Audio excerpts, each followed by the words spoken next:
Hi everyone, welcome back to the channel. And guys, I thought I will just chill and wait till my new session starts. But you all know कि new year start करने का जो excitement होता है ना, वो थोड़ा बहुत हर किसी को तो होता ही गाइस कि new books, new syllabus and all. So I thought कि जब मैं फ्री हूँ एंड मेरे पास अभी कुछ करने को ज़्यादा नहीं है तो क्यों ना एक चैप्टर पढ़ लिया जाए. एंड हमारा जो सेशन है ना वो 1 अप्रैल से स्टार्ट हो रहा है. And I have decided that ki I will not rush my syllabus, rather I will complete it slowly because 10th is a very important grade. And so here I am doing the first chapter of mathematics, real numbers. And guys, मेरी math is not that great, I will say. So I have decided this year I will work on it and try my level best to improve it. And guys, I will suggest you all, if you are weak in any subject, doesn't matter, math, science, Hindi, English, anyone, you should work on it and try to improve it. Because देखो, सारे में अच्छे number आएंगे, सारे में अच्छे marks आ जाएंगे, but अगर आपके एक सब्जेक्ट में मार्क्स कम आ जाएंगे ना, तो जो ओवरऑल परसेंटेज होती है वो कम हो जाती है. एंड जब परसेंटेज कम होती है तो बुरा तो लगता है कि लाइक एक मार्क्स के कारण या फिर एक सब्जेक्ट के मार्क्स के कारण हमारी पूरी परसेंटेज ऐसे लाइक कम हो गई. So I will suggest you to work on it. And guys, here I am watching the video lecture of this chapter by Ritik sir.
Guys, 10th में आने के बाद ना काफ़ी लोगों का सेम ही क्वेश्चन होता है कि which batch are you taking.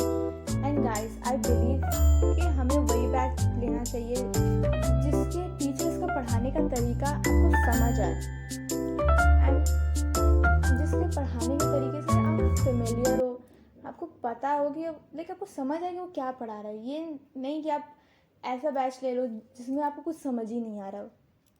Then that's waste of money I guess. And आपको कोई नया बैच ट्राई करने के लिए just don't waste your money. अगर आपको कोई टीचर्स का लाइक आपको जानना है ना कि आपको कोई टीचर्स समझ आ रहा है, उसके पढ़ाने का तरीका समझ आ रहा है, then just check their YouTube videos. I guess उससे आपको काफ़ी समझ आ जाएगा कि आपको उनके पढ़ाने के तरीके से कुछ समझ आ रहा है कि नहीं आ रहा है. And that's how you should choose your batch. Okay. And guys, मैंने ना 9th में नेक्स्ट टॉपर्स का अभय बैच लिया था. एंड गाइस, उससे मेरी काफ़ी हेल्प हुई थी. लाइक एक रूटीन सा बन गया था कि आप स्कूल से आ रहे हो, देन लंच कर रहे हो, फ्रेश हो रहे हैं, एंड देन जस्ट पढ़ने बैठ जा रहे हो. लाइव क्लास हो रही है, लाइव क्लास के साथ साथ लाइक यू नो एक क्विक रिविजन सा हो रहा है सारा. लाइक काफ़ी अच्छा लाइक प्रिपेयर हो गया था एग्ज़ाम के लिए उस बैच से.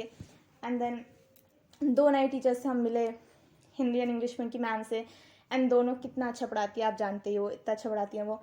एंड हिंदी की मैम जो है लाली मैम, उनके कारण तो मेरा हिंदी ग्रामर लाइक इम्प्रूव हुआ है, मुझे समझ आया हिंदी ग्रामर, तो इसलिए मैं आरम बैच लूँगी। एंड रही बात लाइक मैथ साइंस SST, तीन भाई तीनों तबाही, वो तो अच्छा पढ़ाते ही हैं। एंड गाइज ये मत सोचना कि मैं यहाँ पे ऋतिक सर से पढ़ रही हूँ एंड देन आराम बैच ले रही हूँ। As like I don't believe in comparison. Like सारे टीचर्स अपने पढ़ाने के तरीके से काफ़ी अच्छा पढ़ाते हैं। रही बात लाइक फिज़िक्स वाला है नेक्स्ट टॉपर्स, मैं तो दोनों से पढ़ लेती हूँ। मुझे जो चैप्टर जहाँ से अच्छे समझ आता है मैं वहाँ से पढ़ लेती हूँ। I don't like to compare, because like Hrithik sir भी अच्छा पढ़ाते हैं, शोभित भैया भी अच्छा पढ़ाते हैं, एंड वाई नॉट हम दोनों से पढ़ लें, हमारा ही फ़ायदा है ना, हम बेफालतू का कंपेयर क्यों करना। एंड गाइज नेक्स्ट टॉपर्स का आरम बैच चूज़ करने का एक और रीज़न है, and the reason is Digras sir, क्योंकि मुझे SST जो है वो सिर्फ और सिर्फ दिग्रास सर से समझ आती है, और मुझे लाइक कहीं से SST समझ नहीं आता। अगर लाइक SST पढ़ने में इंटरेस्ट ही तभी आता है जब दिग्रास सर पढ़ा रहे हो, एंड इसीलिए मैं आरम बैच चूज़ करूँगी। उसमें लाइक दिग्रास सर हैं, SST मुझे तभी समझ आएगी जब दिग्रास सर होंगे, इसीलिए मैं क्या कहते हैं आरम बैच चूज़ करूँगी। And guys please let me know in the comments कि आप लोग कौन सा बैच चूज़ कर रहे हो, लाइक कहाँ से पढ़ रहे हो, so please let me know in the comment. And guys, don't forget to like, subscribe and share this video, and I will catch you in the next one. Bye bye.